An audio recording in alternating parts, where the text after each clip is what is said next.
అంటే ఇప్పుడు కొన్ని మనకి ఏమవుతాయంటే ఇష్టం లేకపోయినా కొన్ని చేయకి తప్పదమ్మా. 2014-14 మధ్య చైనా విపరీతంగా పెరిగింది. చైనా ఉత్పత్తి రంగాన్ని విపరీతంగా పెంచుకుంది. అదే మనకి చైనాకి బాగా గ్యాప్. ఏమైందంటే చైనా భారీ ఎత్తున ఉత్పత్తి చేయడం వల్ల అక్కడ వస్తువులు చౌకగా తయారవుతున్నాయి. సో మన దేశంలోనూ మనం అదే వస్తువులు ఉత్పత్తి చేస్తే ధర ఎక్కువ అవుతుంది కాబట్టి వ్యాపారస్తులు ఏం చేస్తున్నారంటే చైనా నుంచి దిగుమతి చేసుకుని మన దేశంలో అమ్ముకుంటున్నాం. ఇది 2004 తర్వాత పెరిగింది బాగా, 2014 తర్వాత పెరిగింది. మెయిన్ ఎలక్ట్రానిక్స్, తర్వాత బల్క్ డ్రగ్స్. మెయిన్ బల్క్ అంటే అసలు ఇక్కడ మందులు తయారు చేయాల్సిన బేస్ డ్రగ్స్ చైనా నుంచి దిగుమతి చేసుకుంటాం, చాలా పెద్ద ఎత్తున దిగుమతి చేసుకుంటాం.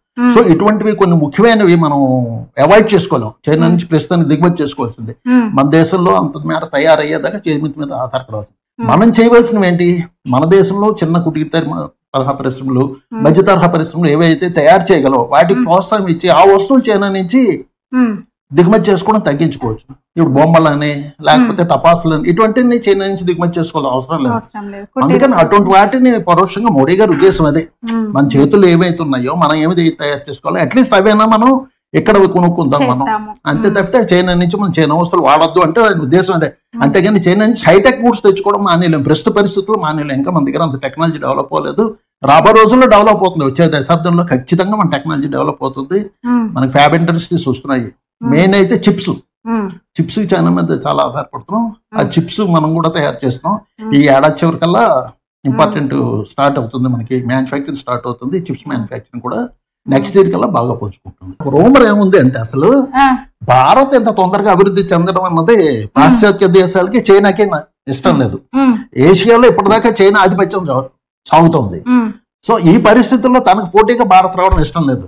అన్ని ప్రపంచంలో పెద్ద దేశాలు, అది యూరోప్ దేశాలు కావచ్చు, అమెరికా కావచ్చు, చైనా కావచ్చు, భారత్కు 140 కోట్ల జనాభా ఉన్న దేశం వాళ్ళకి మార్కెట్ గా కావాలి. తమకు పోటీగా రావడం ఏ దేశం ఇష్టమో, చైనా కావచ్చు, అమెరికా కావచ్చు. వాళ్ళు తయారు చేసిన వస్తువులు మన మీద దుడ్డు చేస్తారు, మనం కొనుక్కోవాలి, మన డబ్బులు వాళ్ళకి ఇవ్వాలి. అదే వాళ్ళ కోరిక తప్పితే మనం వాళ్ళకి పోటీగా ఎదుగుదాం అంటే ఎదిగినవారు. కొంతమంది రాజకీయ విశ్లేషకులు, కొంతమంది డిఫెన్స్ ఎక్స్పర్ట్స్ సోషల్ మీడియాలో ఇక్కడ అక్కడ చెప్తుంది ఏంటంటే అసలు మొన్న జరిగిన పహల్గామ్ వెనకాతలు కూడా బహుశా పరోక్షంగా చైనా ఉందేమో అని అంటారు. ఎందుకంటే చైనా నుంచి యాపిల్ పరిశ్రమ భారత్ రావడానికి చాలా మటుకు నిర్ణయించుకుంది, సగం దాకా వచ్చింది, మిగతాది కూడా షిఫ్ట్ చేస్తూ ఉంటున్నారు. ఇది చైనాకి చాలా పెద్ద దెబ్బ. ఎందుకంటే యాపిల్ అనేది బ్రాండెడ్ కంపెనీ, అమెరికాకి చాలా మంది ఎక్కువగా ఉపయోగించే వస్తువు యాపిల్ ఐఫోన్స్. సో అదేమవుతుందంటే యాపిల్ ఒక కంపెనీ షిఫ్ట్ అవడం కాదు, ఆ నరేటివ్ షిఫ్ట్ అవుతుంది. చైనా నుంచి పరిశ్రమలు, అమెరికా పరిశ్రమలు భారత్ వచ్చేస్తున్నాయి, తల్లిలు వెళ్ళిపోతున్నాయి అని పెద్ద మెసేజ్ వెళ్తే ప్రపంచానికి చైనాకి దెబ్బ. అందుకని బహుశా కావాలని భారత్ని డైవర్ట్ చేయడానికి, భారత్ని ఇబ్బందుల్లో పెట్టడానికి చైనా పరోక్షంగా పాకిస్తాన్ చేత ఈ పని చేయించిందని కూడా కొంతమంది విశ్లేషకులు ఉంటున్నారు. దానికి ఆధారాలు లేకపోయినా అనుమానాలు అయి ఉండొచ్చు. ఎందుకంటే పోటీ పడుతుంది. ఎందుకంటే ఇప్పుడు అనుకోకుండా ఇప్పుడు 4వ ఆర్థిక వ్యవస్థ కూడా వచ్చింది. సో మన పరిపాలించిన బ్రిటిష్ వాళ్ళని దాటుకొని ముందుకు వచ్చాం. ఇప్పుడు మనకంటే చాలా ఇదైంది, జపాన్ దాటుకొని వచ్చాం. నెక్స్ట్ రాబోయే 2 ఏళ్లలో బహుశా జర్మనీని కూడా దాటుకొని 3వ దానికి. సో ఈ పరిస్థితుల్లో ఖచ్చితంగా పాశ్చాత్య దేశాలు అంటే యూరోప్, చైనా లాంటి దేశాలకు మన దేశం మీద కొంచెం గుర్రుగానే ఉంటుంది. వాళ్ళ చర్యలు అలాగే ఉంటాయి, మనకు వ్యతిరేకంగా ఉండే చర్యలు చేపడతారు.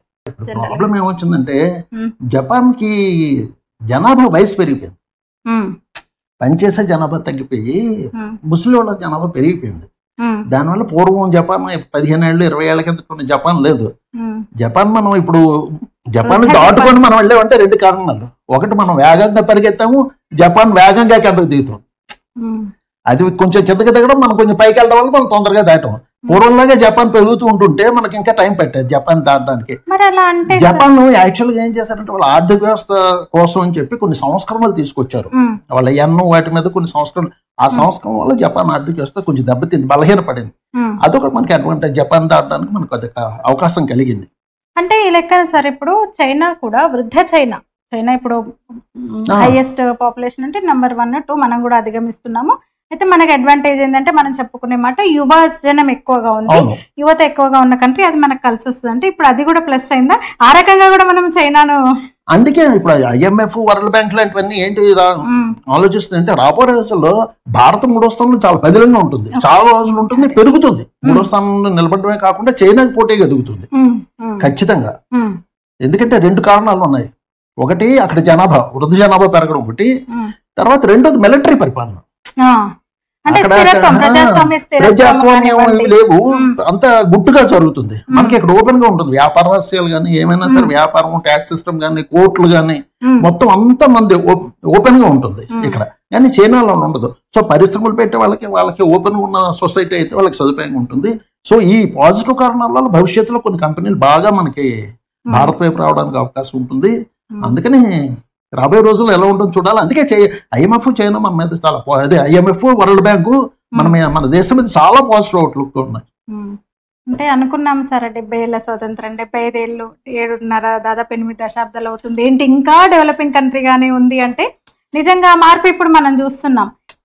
ట్విట్టర్ గ్రూప్ నేను ఒకసారి ప్రశ్న వేశాను, ఏంటి ఇన్నాళ్ళ బ్రిటిష్ వలసవాదం పోయినా సరే భారత్ ఇంకా వలస దేశం కింద చూస్తున్నారా అంటే, వాళ్ళు 200 సంవత్సరాలు పరిపాలించారు. సడన్ గా వలస దేశం తమ దాటుకొని ఎదుగుతుంది. ఏ రకంగా ఎదగనే పెర్ క్యాపిటల్ అవి వదిలేస్తే మామూలుగా ఆర్థిక వ్యవస్థ మన దానికంటే బాగా పనిచేస్తుంది అన్నది వాళ్ళు జీర్ణించుకోలేరు. అందుకనే పాశ్చాత్య మీడియా, పాశ్చాత్య దేశాలు, వెస్ట్రన్ యూరోప్ దేశాలు అటువంటి భారత్ ఇంకా చిన్న చూపు చూస్తున్నాయి. ఎంతసేపు ఉదాహరణకి అది ఎటువంటి ఉదాహరణ ఇచ్చిందంటే, ఇప్పుడు భారత్ 4వ స్థానాన్ని చేరింది జీడిపి 4వ స్థానం చేరడం చాలా గొప్ప విషయం. అది ప్రపంచ మీడియాలో బాగా రావాలి, హైలైట్ చేయాలి. కానీ అలా చేయటం లేదు. ఇప్పుడు ఏం చేస్తున్నారు, ఎప్పుడైతే ప్రపంచంలో 4వ స్థానం జీడిపికి వచ్చింది అనగానే పెర్ క్యాపిటల్ ఎంత,